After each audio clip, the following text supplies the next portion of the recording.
ఏపీలో next CM ఎవరు రావాలనుకుంటున్నారు? జగన్మోహన్ రెడ్డి గారు. ఎందుకనంటే అందరికి మేలు చేస్తున్నాడు కాబట్టి. జగన్ గారు ఇచ్చే పథకాలు ఎందుకు పనికిరావని చెప్పి బాబు గారు అంటున్నారు. పనికి రాకుండానే అందరు తీసుకుంటున్నారా? అసలు నువ్వెంత నీ స్థాయి అంతా జగన్ అని చెప్పి ఒకళ్ళ మన గురించి మనం మాట్లాడేటప్పుడు పక్కన వాళ్ళ స్థాయి గురించి కూడా తెలుసుకోవాలి. అది తప్పు కదా. అంటే ఇప్పుడు చూడబోతుంటే ఈ పథకాల వల్ల ప్రజలకు ఎటువంటి ఉపయోగం లేదు, రాష్ట్రాన్ని అప్పుల పాలు చేయడానికి ఈ పథకాలు పెట్టారు జగన్ గారు అని చెప్పి. ఇంతకుముందు గవర్నమెంట్లో బాకీ ఎంత ఉండేది, ప్రజెంట్ గవర్నమెంట్లో బాకీ ఎంత ఉందో చెబుతున్నారుగా, న్యూస్లో చెప్తున్నారుగా, అందరు చూస్తూనే ఉన్నారుగా. నేనే తప్పు చేయలేదు కాబట్టి నిర్దోషిగా బయటకు వచ్చాను అని చెప్పి బాబు గారు అంటున్నారు. ఎందుకు వచ్చాడు అని చెప్పి ఒక సాకు లేకుండా బయటికి ఏమన్నా డైరెక్ట్గా వచ్చాడుగా.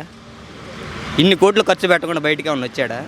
ఇప్పుడు ఎవరైనా తప్పు చేయకపోతే డబ్బులు ఎవరైనా పెట్టుకుంటారా? నెక్స్ట్ సీఎంగా కనుక జగన్ గారు గెలిస్తే మన రాష్ట్ర ప్రజలంతా బీహార్ కానీ పాకిస్తాన్ కానీ పారిపోవాలని చెప్పి అంటున్నారు. వాళ్ళు వెళ్తారేమోనండి, జనం అయితే ఎక్కడే ఉంటారు, ఎక్కడికి పోరు.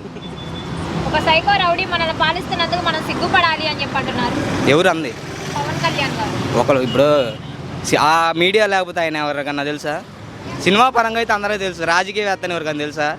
పక్కకి వెళ్ళి ఉన్నాను అడగమని. ఇన్ని స్టేట్లు ఉండే మన ఇండియాలో, ఆ స్టేట్లో ఏ స్టేట్కి వెళ్ళినా కానీ జగన్ అంటారు. జగన్ అంటారా?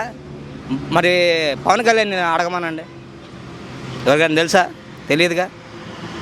తెలంగాణలో కేసీఆర్ గారు ఎలా ఓడిపోయారో మన ఆంధ్రాలో జగన్ గారు కూడా అంతే ఓడిపోతారని చెప్పి అంటున్నారు. ఇప్పుడు తెలంగాణ అంటే పక్క ఇవి కూడా చెప్పుకోవాలిగా, పక్క స్టేట్లు.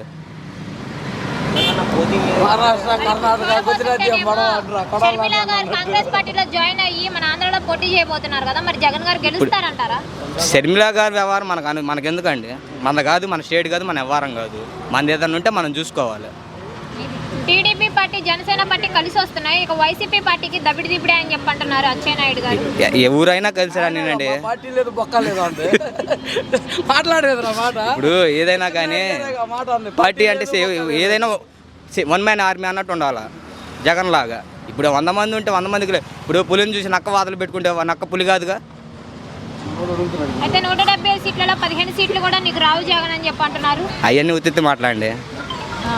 మరి నెక్స్ట్ సీఎం గెలుస్తారంటారా జగన్? 100% గ్యారంటీ. 170 సీట్లలో ఎన్ని సీట్లు వస్తాయి? అటు ఇటుగా 10 తగ్గుతాయేమంతే.